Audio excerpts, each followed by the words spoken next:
This is the Bahamas Tonight, the Northern Edition. Good evening, all. I'm Shashina Roll, as always. It is so great to have you with us. Topping news, there is good news for Grand Bahamas tourism sector as the island continues to rebound from last year's devastating hurricane. Tonight, Sabrina Brown talks with a leading industry partner about the return of a major cruise liner and the outlook for the company in the year ahead. Owner of H. Forbes Charter Services, Hadley Forbes, says the grand celebration is expected to return to Grand Bahama later this month after servicing Bimini for several months following Hurricane Matthew. I am happy to tell you, celebration is here now on the dry dock. Celebration, they do have new owners, and they would be back in grand style, bigger and better. He says the company has invested $1.5 million in 7 brand new double-decker buses, which will arrive on island soon. Within short order, they all will be arriving just in time for the 25th of this month. We will dedicate them back to God, who gave us the vision and the provision to make this dream come through. They all 80 seats, and they are handicap friendly. 14 people will be hired to operate the new fleet. Forbes says the outlook for the company for 2017 and beyond is bright. We are pretty much booked for the next 2 years based on the amount of advertising we have done in the marketplace. Our booking is real good from our clients overseas that we deal with. Bookings for Grand Bahama is good. He is also optimistic about the future of Grand Bahama Island. The days for Grand Bahama, and this is not politically, and the days for the Bahamas of bleakness is over. It says, weeping only enjoy for a night,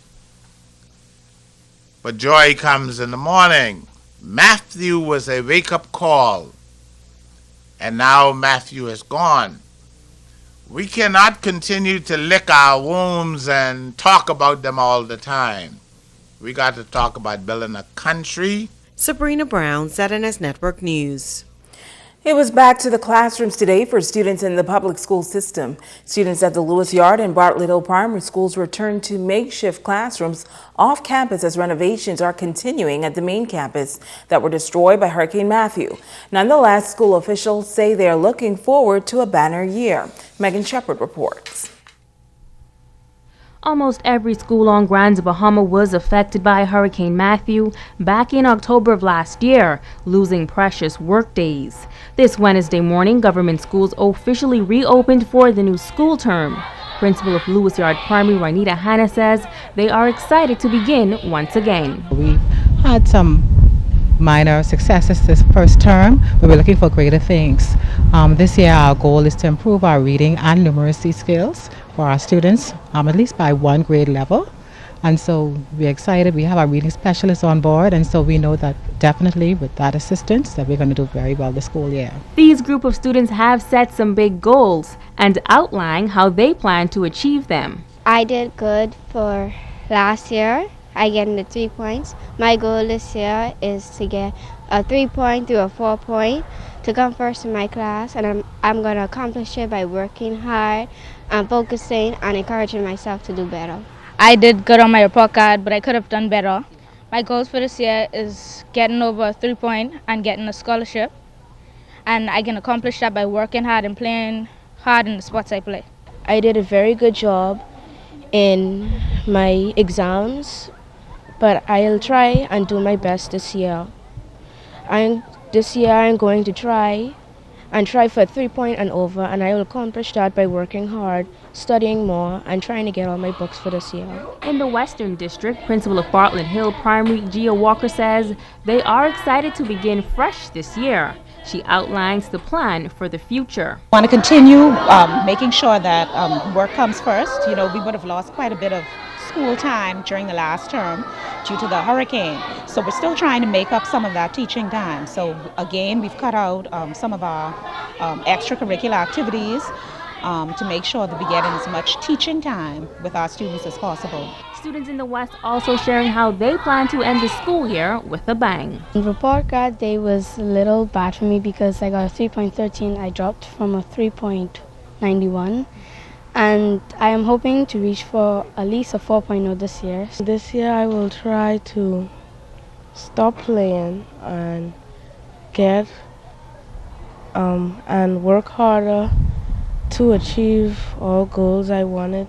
Report card day was good for me. I got a 3.40. The goals I plan to achieve is to do my best in school. After I found out that I hit the highest in the class, I was very excited. And my goals for the school year is to work hard and push to get a scholarship so I could go to private school. Megan Shepard, ZNS Network News. Thanks, Megan. Well, more residents are taking advantage of the mobile registration drive on Grand Bahama. On Saturday past, scores showed up for the drive held in the Pine Ridge community. Assistant Parliamentary Commissioner Reno Smith says this week the center will be stationed at the Grand Lucine Resort. The 11th, 12th, and the 13th, we will be at the Grand Lucine Resort in the ballroom. We're trying to take care of all business establishments in the Lucaya area. As a matter of fact, we've had a call yesterday from the Garden of the Grove, and we invited them to be a part of this since it's basically in their area. On Saturday, the department will hold a drive outside of the Kipling building from 10 a.m. to 6 p.m. Then on the 19th, the mobile center will revisit the University of the Bahamas. We're trying to get all college students at the University of the Bahamas and professors and other members of staff to register. And so we have 2 shifts because it's a impressive sized campus and students come at various hours of the day. So the first shift will be there from 10 to 3 and then from 5 to 8 at the University of the Bahamas next week, Thursday. Then on the 28th, we would have a second registration drive for Pine Ridge. So we want the people to come out, take advantage. If you're passing these areas or if you live in the areas, you can do so. And then the final registration, mobile registration drive, will be on January 31st at the Shiloh Baptist Church in Maidatown. So persons who are living in that area, they can come in from 5 to 8 p.m. and we will accommodate them at the Shiloh Baptist Church. Now, the mobile registration drive will close out on January 31st. In other news, the Grand Bahama Power Company is still working to restore streetlights throughout Freeport. The lights were damaged or destroyed during the October storm, and since then, some communities have been in darkness. Executives say they are ready to mount an action plan to address this concern. Megan Shepard reports. Following Hurricane Matthew, the Grand Bahama Power Company moved swiftly to restore power to the island. However, 3 months later, some communities are still without streetlights and guard lights. President and CEO Archie Collins explains that the company had made significant investments in updating the system to LED lights before Hurricane Matthew damaged a lot of the company's infrastructure. We recognize that for many customers, many communities, streetlights or night guards are a matter of public safety or security. But we had to try to balance that with the costs that we were spending to sort of keep all of the external crews on island to sort of get the power back. And in our view, it made best sense on balance for customers to external crews would focus on getting the power back, and then we would have them demobilize, and we would use local contractors to work on streetlights and night guards. During restoration efforts, the company recruited local contractors to assist with the scope of work. Unfortunately, during that time, one local contractor suffered a fatal accident. Collins says work was immediately halted and an intense safety course was undertaken. Last Thursday, we brought all the contractors back in for a 4-hour session, basically a safety refresher on exactly what the scope of work is they're expected to do when it comes to reestablishing night guards or reestablishing streetlights. Went through the technical specification, went through all of the safety procedures, made sure it was clear with everybody. We just now have some tidying up to do, and our expectation is next week those contractors will now get restarted on getting the streetlights and night guards repaired. Now the company has assessed the full scope of work needed to repair streetlights, but because guard lights are often placed on the personal property of consumers, homeowners are required to call in and report a problem. Obviously, for a while, nobody had a night guard light that was working because nobody had any power. Now that the power has been fully restored, our suspicion is many customers have working night guard lights and they're not getting a bill from Grand Bahama Power, and they won't get a bill for that period of time. But I think as of January 1st, we are now beginning to send out bills. Guaranteed, somebody is going to get a bill for a night, and their night guard light doesn't work. They're going to be very upset with Grand Bahama Power. They're going to say, you should, I don't know why you sent me this bill. You should have known I didn't have a night guard light. And again, our message is you have to let us know. If you don't have a working night guard light, we're not going to send you a bill until we've repaired it. But if we haven't heard from you, we're going to assume your night guard light works. Reporting for ZNS Network News, I'm Megan Shepard. In other news, as the country continues celebrations in honor of the 50th anniversary of majority rule, one man who knows the struggle is telling his story. He shares what he did to ensure fair play for taxi drivers here on Grand Bahama. Founder of the Grand Bahama Taxi Union, Onward Jones, says, while taxi drivers have the liberty to ride up and down the streets of Freeport, there was a vast difference over 50 years ago. As he reflects on the 50th anniversary of majority rule, Jones says Grand Bahama has come a long way. Grand Bahama Freeport itself was built specifically for the white foreign people to come in and rule or take over Grand Bahama. Freeport is from 8 Mile Rock up to the missile base. That's a lot of land. And matter of fact, I would call that Grand Bahama. And Wallace Grove had his plan for what he wanted to do with it. I feel as though that he was taking over our country, and I wasn't too pleased with that.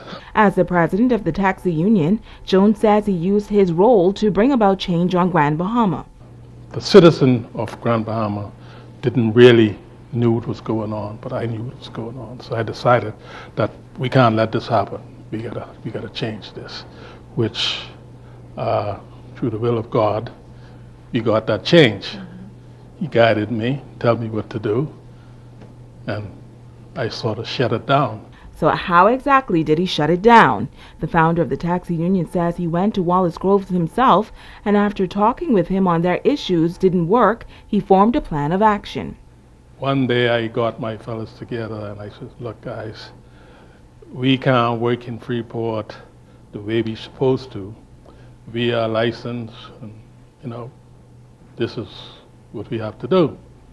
So I decided to pull a strike. And we closed down the airport, and we closed down the harbor. I went to Nassau, get Mr. Penland, he's the lawyer. We went up and we talked. We talked here for about 2 hours, and by the time we finished, we had everything we wanted. He even gave us a company, our own company, our own bonded company, So that's how Freeport opened up and we got in. As they say, the rest is history. But he says Bahamians must know that the forefathers sacrificed much for them to enjoy the privilege that they have today. Grand Bahama, the Bahamas, is ours. And like Finland said, if you don't fight for it, you don't deserve it. And I feel as though that you're supposed to really be strong and let them know that you're here, this is yours, and you're going to keep it. Stay with us. There is more news right after this.